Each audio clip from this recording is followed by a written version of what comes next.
Hey, once again, Ultrasabers fans. I'm back with a little bit of a comparison review and an update. I haven't been really saying too much about what I got from Ultrasabers, but now that I actually have not just one but two, I got them both last week, over the week. One on Monday, one on Thursday. This is the one I got on Monday. The Initiate B2 Limited Edition, or LE. Now, if you're wondering what LE means, it means the top of this thing is gold and not just silver. It's got gold accents, gold stripes, whatever you want to call it. That's the difference. And this one's got a 36-inch blade, no sound, just a saber. Now, this is a Ultra Edge mid-grade 36-inch blade. This is my other saber.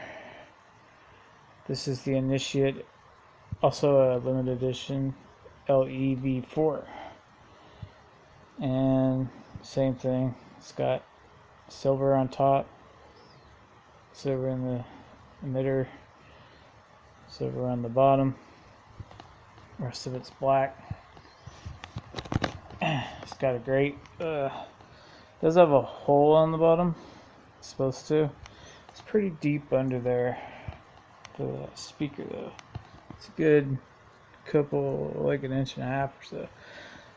The only thing I'd be worried about is if you dropped it in the dirt. You gotta be careful.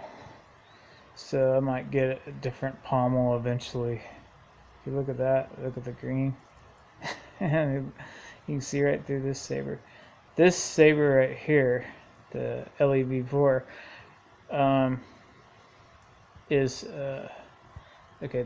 This one, the green one, is a mid-grade. I mean, Ultra Edge mid-grade. This one, on this saber that came with it, is just a... Actually, I got this blade with the green one as a grab bag. This one is, it's got silver in it. You can see through it. It's much more clear. I've beaten this thing on just about everything though, and it works great. There's no scratches, nothing. Only if a little bit of scratching on the inside. Wow, you can see that little circle? That's from the whoever had it before me, I guess, the retention screw. But this one has sound. This one's my favorite so far. I like this color probably better, but this one is Atigan silver with color discs. So if you put color discs in there, you can change it to any color you want, anytime you want, which is what I want. As far as red goes, it's kind of hard to get. But my lightsaber's falling on me. Okay, so here's the comparison. This one actually has yellow in it right now, but it also has sound. You can see the clear. You can very clearly see it. It looks like it's white with a little bit of green shading on it. Yes, this way. It kind of looks green a little bit.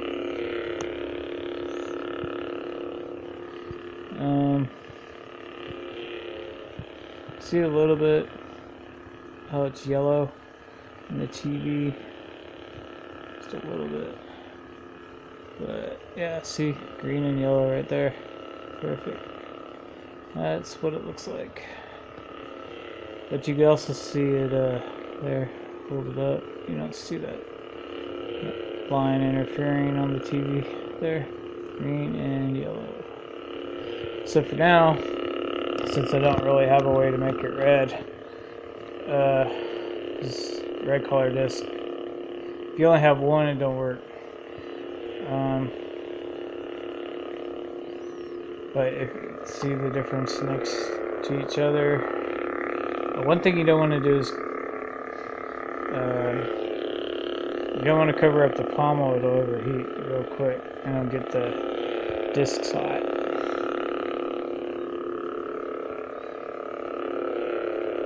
So that's the difference right there. So much fuller the green one looks.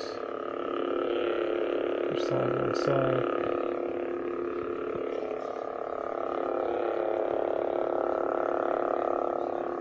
Anyway, so the main difference is you got that clear bar on each side. You got yellow, and it looks like it's got like crystal green. So that's the primary difference. It's a little bit more see-through in the cap too.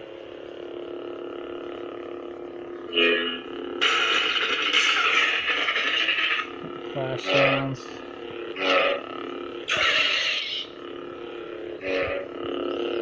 So I'm very happy,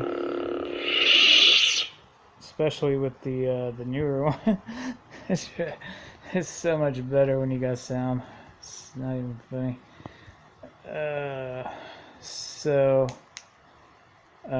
don't have my mid-grade Ultra Edge with me at the moment.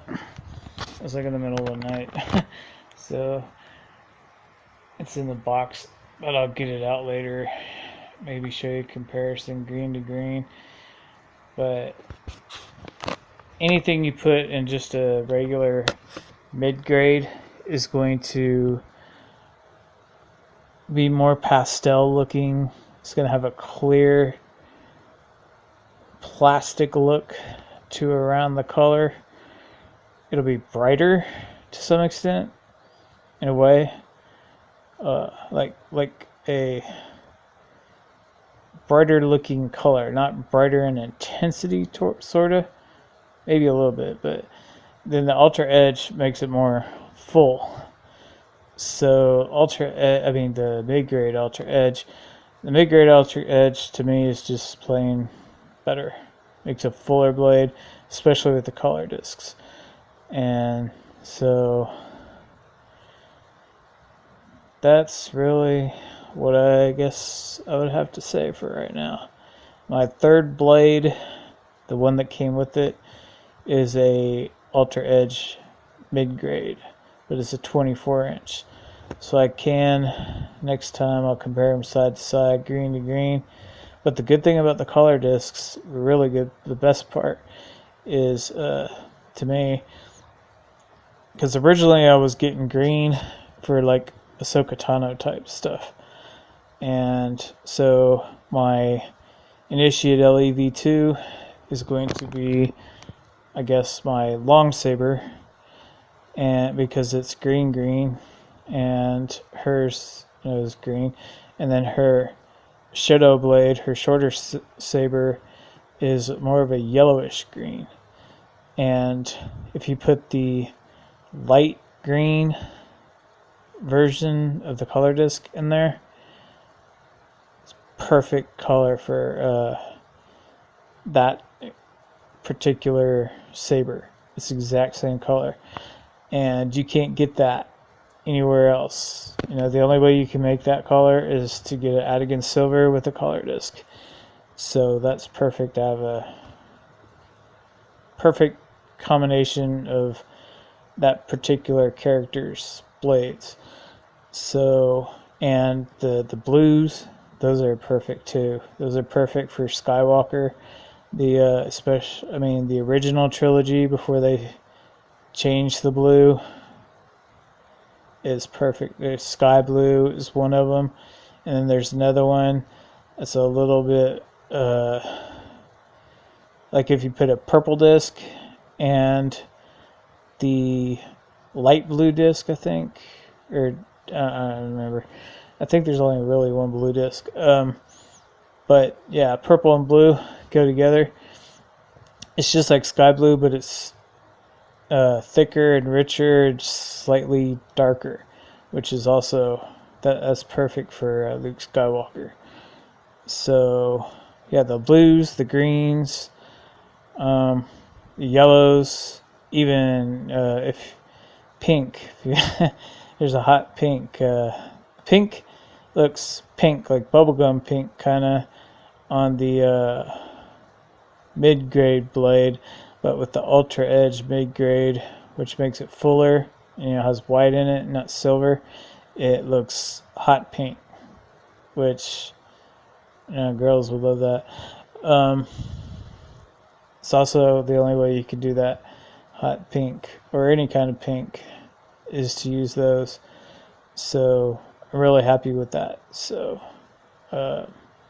sensitivity on the saber was a little what you call it, it's like a little more strict, I guess. It's not going to clash like every time you do something, every time you move it. So because this is City and Light, the regular sound, not the premium, where you can adjust it with USB ports and all that stuff. So yeah, so it kind of took me off guard for a minute. I couldn't get it to clash. It was like I hit the couch with it, hit the chair with it, I was hitting my hand, my leg. I wouldn't do it, and I had to put my hand in the middle of the hilt and shake it as hard as I could, and then it would do it. And I'd only do it like 50% of the time. And so what I did was basically, if you use it one-handed, it's much more sensitive because there's more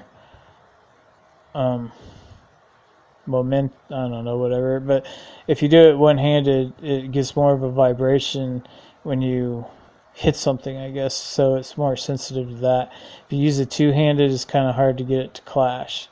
So I don't know, you gotta really commit to it and hit something. If you're gonna do it two-handed, and it's got to be like a certain angle or something.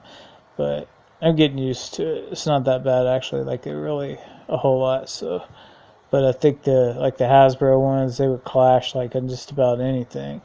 Like any kind of shake would clash. That's what I'm used to. I actually prefer that because every time it hits something, it'll clash. That's exactly what I wanted. But I can live with this for now. I can't change it anyway, so I don't even know if you can put premium sound. I guess you could, but I'm not gonna. It's fine as it is. I just got to get used to it, and then it'll only clash on my good strikes, not the weak ones. So anyway, so as far as Ultrasabers go, now that I'm getting used to what the blade looks like, it doesn't really look real in real life. That's just a color beam, colored light bulb, really. That's kind of what the master replicas were, but I just saw all these pictures where it looks real in the picture, and that's actually what I expected, and I was like, because that's why they call it Ultra Saber, right? But it's really Ultra Saber because you can hit stuff with it without it damaging the leads, because it doesn't have leads in the actual saber itself. And so far I'm using the mid-grade, and I'm hitting it. I've hit it on metal, I've hit it on plastic, I've hit it on people, another blade, I've hit it on all sorts of things. There's not even a scratch on it. So I wouldn't even know what it'd be like to hit it against heavy grade. I know that's what people combat with the most because it's less likely to break, but I haven't had any issues with it so far.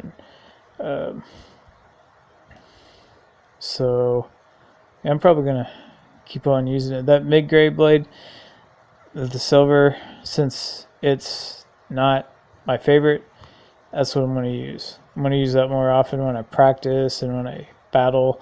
That's what I'm going to use. So if anything does happen to any of my blades, it'll be the one that I like the least. So that's the experience so far, and I'm probably going to get a third Ultra Saber pretty soon. I might sell one of these. I might sell the longer green one because it doesn't have sound, and I just don't really like not having sound. It drives me nuts.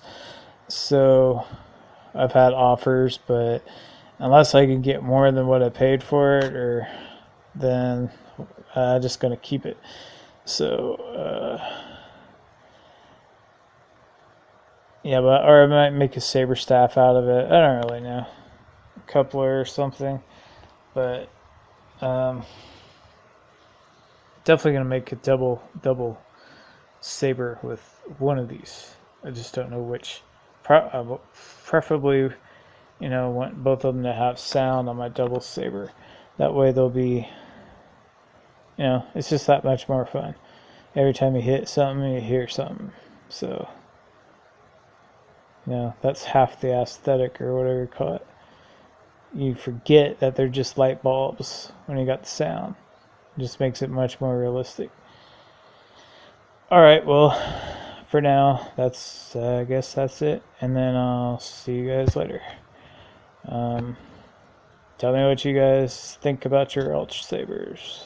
Bye.